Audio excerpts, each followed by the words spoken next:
If adopted, our plan will transform America's immigration system into the pride of our nation and the envy of the modern world. Our proposal builds upon our nation's rich history of immigration while strengthening the bonds of citizenship that bind us together as a national family. Throughout our history, we have proudly welcomed newcomers to our shores. Out of many people from many places, we have forged one people and one nation under God, and we're very proud of it. We share the same home, we share the same destiny, and we pledge allegiance to the same great American flag.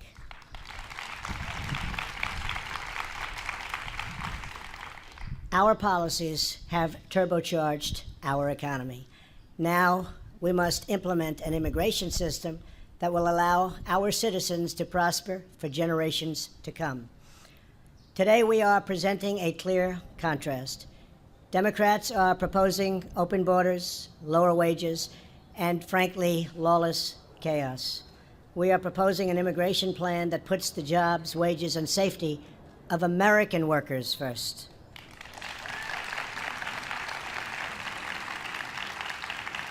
Our proposal is pro-American, pro-immigrant, and pro-worker. It's just common sense. It will help all of our people, including millions of devoted immigrants, to achieve the American dream. We are grateful to be joined this afternoon by a tremendous number of people from the House, the Senate, and my cabinet. And I love you all, but I won't introduce you all because I'll be here all day long, but you're all here. Our plan achieves two critical goals. First, it stops illegal immigration and fully secures the border.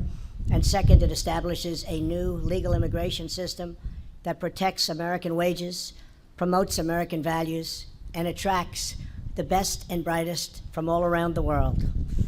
The proposal begins with the most complete and effective border security package ever assembled by our country or any other country for that matter. So important. This plan was not developed, I'm sorry to say, by politicians. We have a lot of politicians. But you respect the people and you know the people that have developed this plan. It was designed with significant input from our great law enforcement professionals to detail what they need to make our border, which is 100% operationally secure, 100%.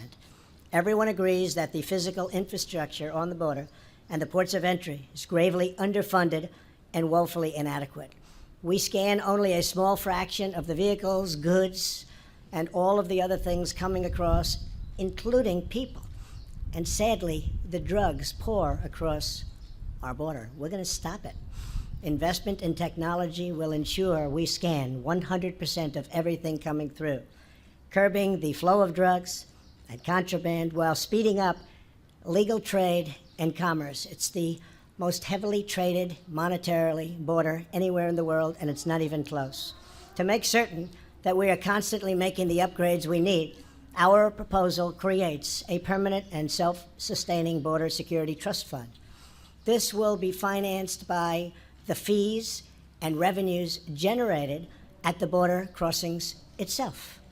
Importantly, we're already building the wall, and we should have close to 400 miles built by the end of next year, and probably even more than that. It's going up very rapidly.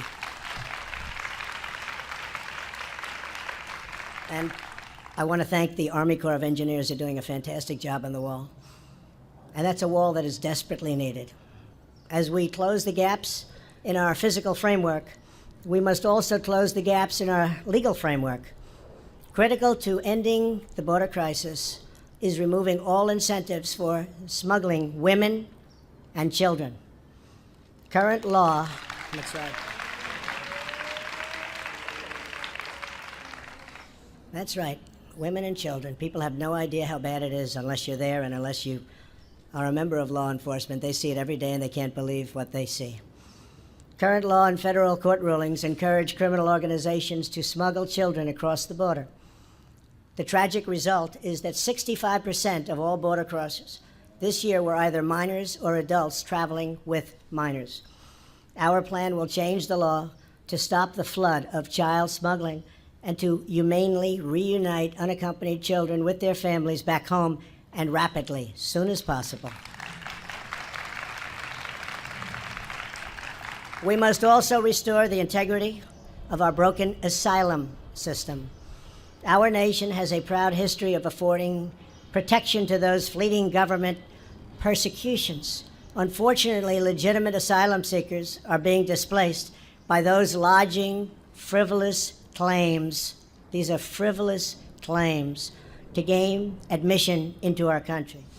Asylum abuse also strains our public school systems, our hospitals and local shelters, using funds that we should and that have to go to elderly veterans, at-risk youth, Americans in poverty, and those in genuine need of protection. We're using the funds that should be going to them, and that shouldn't happen, and it's not going to happen in a very short period of time.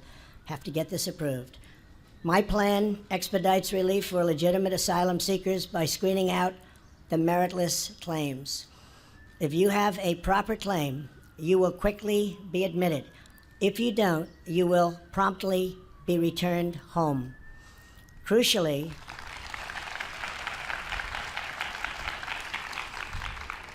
our plan closes loopholes in federal law to make clear that gang members and criminals are inadmissible. These are some of the worst people anywhere in the world, MS-13 and others. Inadmissible, not coming in. We're taking them out all the time by the thousands a year, but they come in. They are no longer admissible. And for criminals already here, we will ensure their swift deportation.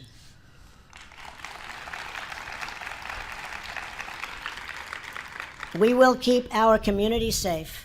Americans can have complete and total confidence that under this plan, the borders will finally be fully and totally secured.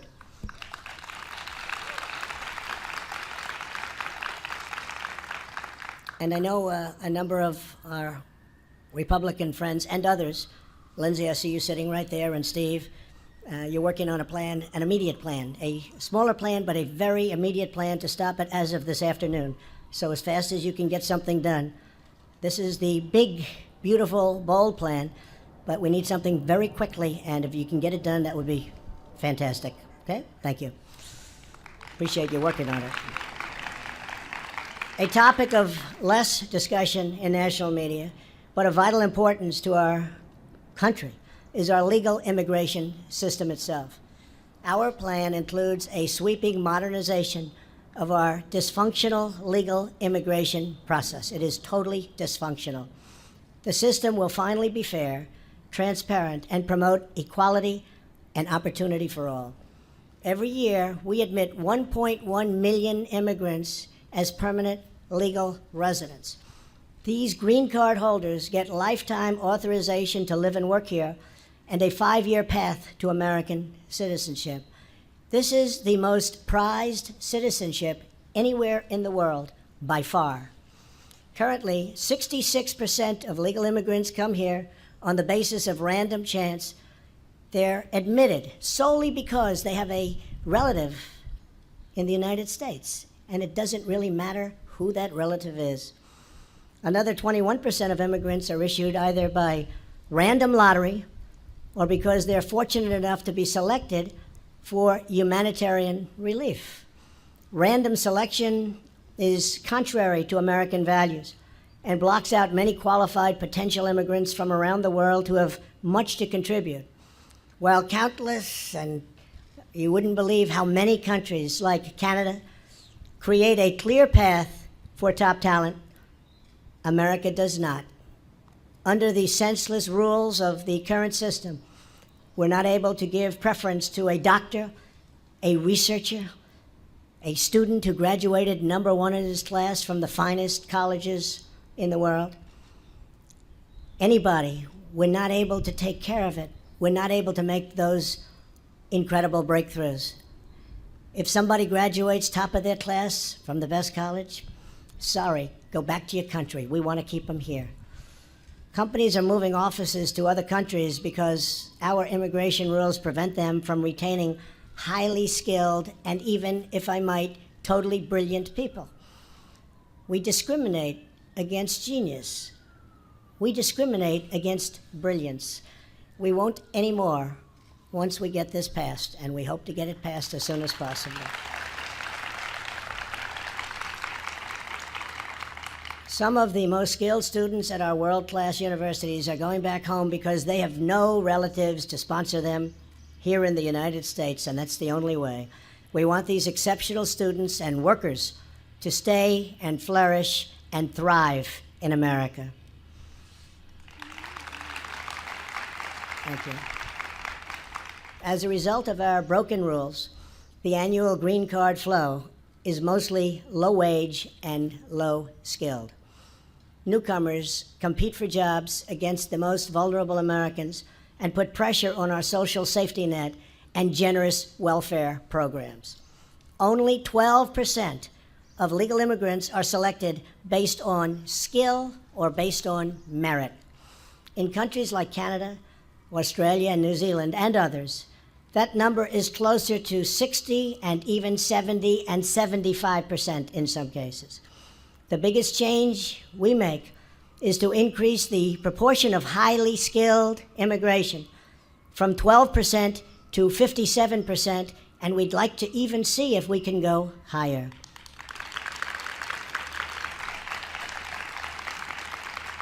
This will bring us in line with other countries and make us globally competitive.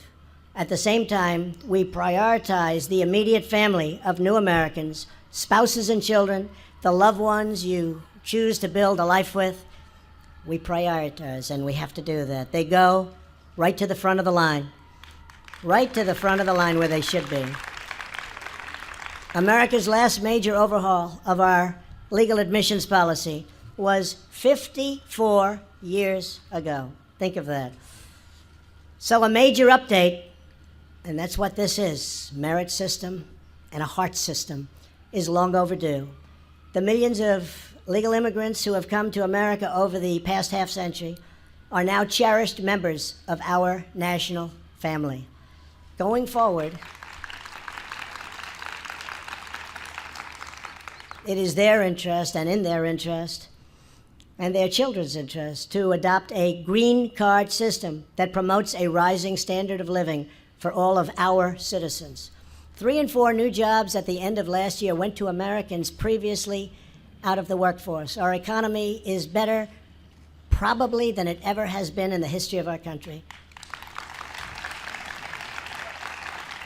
And because of that great economy, we're able to do things that nobody ever thought possible before. And that's what we're going to do for immigration, finally. Wages are rising, but our current immigration system works at cross purposes, placing downward pressure on wages for the working class, which is what we don't want to do. Last year, we also passed historic criminal justice reform. And we had tremendous backing, bipartisan, from Democrats, Republicans, conservatives, liberals. I guess we could also use the word progressives, a new word that's come about. Americans with criminal records are getting a second chance at life in higher numbers than ever before. Unfortunately, the current immigration rules allow foreign workers to substitute for Americans seeking entry-level jobs. So foreign workers are coming in and they're taking the jobs that would normally go to American workers. America's immigration system should bring in people who will expand opportunity for striving, low-income Americans, not to compete with those low-income Americans. Our proposal fulfills our sacred duty to those living here today while ensuring America remains a welcoming country to immigrants joining us tomorrow. And we want immigrants coming in. We cherish the open door that we want to create for our country. But a big proportion of those immigrants must come in through merit and skill. The White House plan makes no change to the number of green cards allocated each year. But instead of admitting people through random chance, we will establish simple, universal criteria for admission to the United States. No matter where in the world you're born, no matter who your relatives are, if you want to become an American citizen, it will be clear exactly what standard we ask you to achieve. It will be made crystal clear. This will increase the diversity of immigration flows into our country. We will replace the existing green card categories with a new visa, the Build America visa, which is what we all want to hear. Like Canada and so many other modern countries, we create an easy-to-navigate points-based selection system. You will get more points for being a younger worker, meaning you will contribute more to our social safety net. You will get more points for having a valuable skill, an offer of employment, an advanced education, or a plan to create jobs. We lose people that want to start companies, and in many cases, they're forced to leave our country, go back usually to the country where they came from, and they'll start up companies, and some of those companies are among the biggest and most successful companies today in the world. They could have started them right here in the United States where they wanted to do it in the first place. Now they'll have a chance. Priority will also be given to higher wage workers, ensuring we never undercut American labor. To protect benefits for American citizens, immigrants must be financially self-sufficient. Finally, to promote integration, assimilation, and national unity, future immigrants will be required to learn English and to pass a civics exam prior to admission.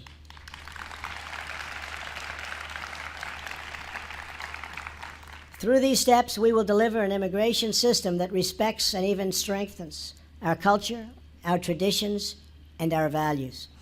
4 months ago, I had the honor of participating in a swearing-in ceremony for new Americans right here in the Oval Office.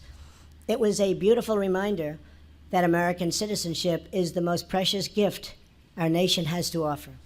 When we swear in new citizens, we do more than give them a permit. We give them a history, a heritage, a home, and a future of limitless possibilities and potential. Our nation used to pride ourselves on this capacity, our unique ability to instill the spirit of America into any human heart, into any human being. Many of the Democrats have claimed to be for these concepts at different times in their careers, and in many cases, in very recent history. And I hope that they will end up joining me and all of the people gathered together today in putting politics aside, putting security and wages first, and pursuing these historic reforms. It's time.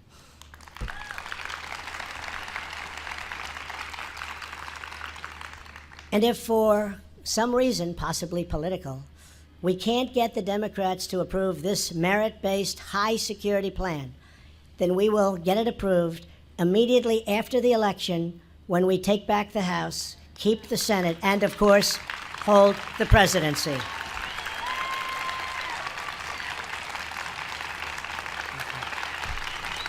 Thank you. Thank you. Thank you. Thank you very much. But wouldn't it be nice to do it sooner than that? But it's not a very long time, is it? 16 months. One of the reasons we will win is because of our strong, fair, and pro-America immigration policy. It's time to restore our national unity and reaffirm our national purpose.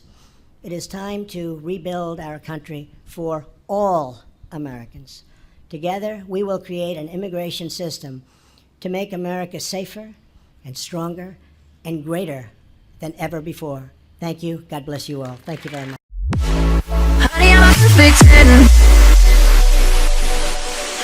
What does perfect even mean? Is there even such a thing? Ooh, can we switch up all the rules?